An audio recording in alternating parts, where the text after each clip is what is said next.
let's go there for a moment when we're talking about mental illness and the shutdown of Waterbury. And where are those patients now?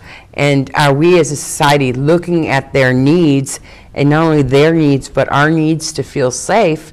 The patients at Waterbury had to be insecure, and right now there's no secure place to put them. Well, again, we go back to that the day after the flood, where there's no choice, there's no problem. Now, now they're overrun by it. I mean, but the Waterbury facility was flooded. Yeah, it was uninhabitable. On Sunday, it was dangerous, but afterwards, it was had been wrecked. So there was no decision made to take people out of Waterbury. That decision was made for us by the weather and by the damage.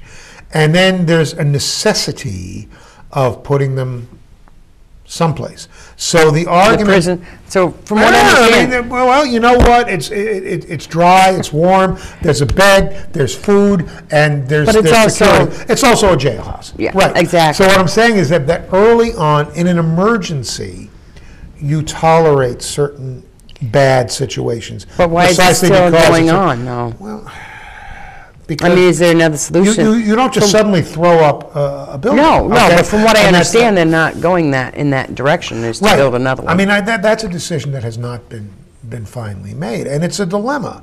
But an example on this, on the getting back to the flood. I mean, I understand we're on the mental institution, but let's. We're in the situation we're in with the mental institution because but it's not just the mental. It's not just the mental patients that are being burdened too, but now society. And not only that, but it's hospitals, emergency rooms that now have to deal with all this. Yeah. Well, right after the flood, it was necessary to do whatever had to be done. Exactly. You had to stabilize stream banks. You had to get gravel out of the river, and basically we became a lawless society in some ways. And now the emergency is over, and we're looking at so we're going to go back to regulating how we take gravel out of the rivers. Some people don't like that, but the emergency's over, and we got to now start making serious decisions. So too with mental health, and in particular people who are in such a situation that they really need to be cared for, hospitalized, secure housing. Yeah. The theory is easy. The theory is, first of all, large institutions, it's been many years that people have recognized that the large mental institution does not work, okay? I agree with you there. Institutionalization. I spent a month in the hospital with a bleeding ulcer once. It was not a good emotional, psychological place to be.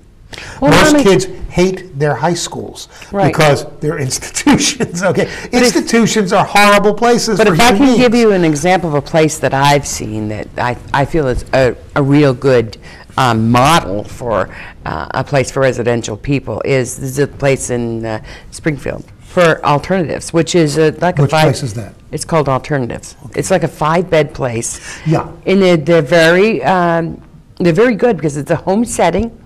There's supervision there. Everybody, is taken care of. I mean, personally, from my opinion, I don't know if you can take this there. I would love to see something like, you got 40 beds. It would be good to have those little houses. You couldn't even buy the house. I think the idea of the large institution, as they say, has always been bad. I mean, what I was getting at is that even for a person who pretty much, I'd like to think, had my act together in terms of my own acuity and emotional balance and so on, it's very stressful to be in an institution. And say high school kids hate their high schools. Teachers are nice people. You're filled with books and wonderful, interesting stuff to study. Why is high school so bad? Well, largely because it's institutional. We want to get away from the large brick place with the bars and the windows and so on. And the ideal, in my view, is community-based.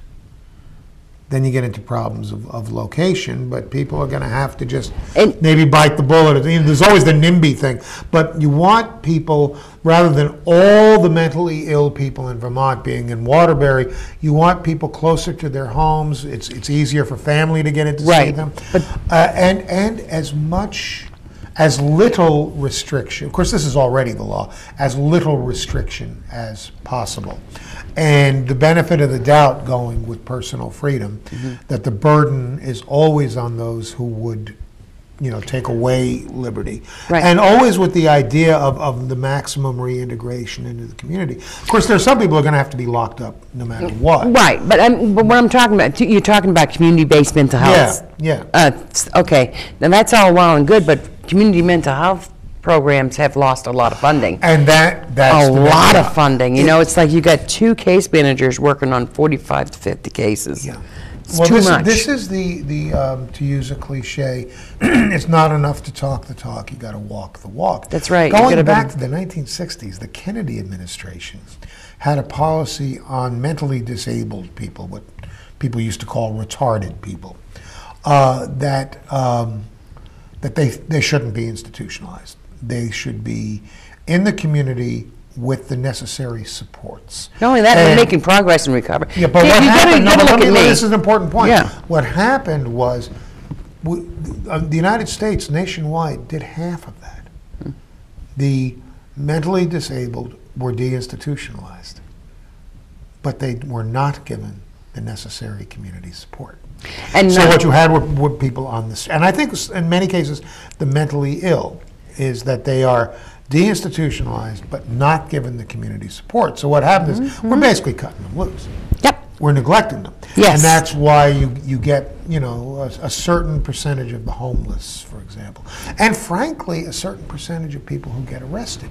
Yes. Because people who don't have it together mentally sometimes behave badly. Their judgment is off. And not only that, but if I can say, I'm looking at the community-based mental health here as a way that helped me recover from the majority of my mental illness stick. And I want that same recovery for so many other people. So I would love to see the community-based mental health, more funded so they can do what their job is and help people like I needed back I'm then. going to get a little bit ideological here. Ideological? Ideological. Actually, very ideological. In the presidential election of 1980, then candidate Ronald Reagan said, "Government is not the solution, government is the problem." And I think probably sometimes that's true. But the idea that government is by its nature a problem and is never the solution. I would have been with Reagan if he had said government isn't always the solution. Oh, that makes sense. Government isn't the solution. Like hell it isn't. Sometimes government is the solution. Exactly. And you got a burglar in your house, you're going to call the police. That's government.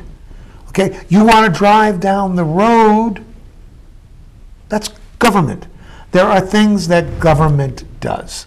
And what we have been living with for the last however many years is this notion of a general pullback of responsibility for government. And not only are we pulling back from having the government take full responsibility for what government ought to be responsible for. Well, there's an honest debate, point by point. Should government be responsible for this or not? And if yes, how much responsibility? That's an honest debate. But an ideology that says basically less government is always the best approach, I think is very, very dangerous and frankly irresponsible. In particular these days when you get people saying that government not doing anything was what the Founding Fathers had in mind. Just read what the Founding Fathers said in the Constitution. One of the functions of government is to form a more perfect union. That means a bigger, stronger government, doesn't it? I don't know what else it would mean. There already was a government. Provide for the common welfare. That sounds pretty liberal, you know? Right, and so what I'm getting at is that it is a fight to raise the money. And understand the money comes from taxes. Right. The money comes from taxes. And this is one where I'm kind of discouraged with my own party. My Republicans, and when I talk about Republicans, I think I'm talking more on the national level. Vermont Republicans, by and large, are a pretty decent lot. Mm-hmm. And I feel sorry for them being in a national party that's saddled with the Tea Party. But my own party, the Democrats, have been sort of apologetic for being Democrats. Well, we're not so bad. We won't raise you. I think we have to stand up and say we've got to pay the bills, and we got to have taxes high enough to pay the bills. And that means we got to do what we have to do. One of which is we don't leave mentally disabled or mentally ill people on the street. I mean, that strikes me as a reasonable thing. And give them an opportunity to recover. I want to make that perfectly clear, because that's what we're talking about, is giving them a chance to recover. Well, my sense is if you are perfectly healthy and you have been blessed with excellent intellectual equipment and you're emotionally stable, I think living on the street would probably make you pretty crazy. Exactly. And similarly, I think living in an institution, and a brick institution with bars in the windows, would tend to make you crazy even if you weren't to begin with. Right, and they used to do that with substance abuse too. But look at it now. You got recovery centers. You got people that support people in recovery, whether it be just substance abuse or substance abuse and mental illness, or whatever. And and that's what I'm encouraged to say, is I'd like to see more help for those organizations, the substance abuse or the mental health, because that's where they're going. And look what happened to Waterbury. We need to support them now. Yeah. Let me make one, since I actually did the unforgivable from a politician's point of view, and I actually said we have to be willing to argue for taxes. I also understand that there are people who are tapped out. Yes. Okay? Mm-hmm. They don't have any more to pay in taxes. Yep. And I get, as President Obama has been pushing, there is a segment of our population that is doing very, very nicely.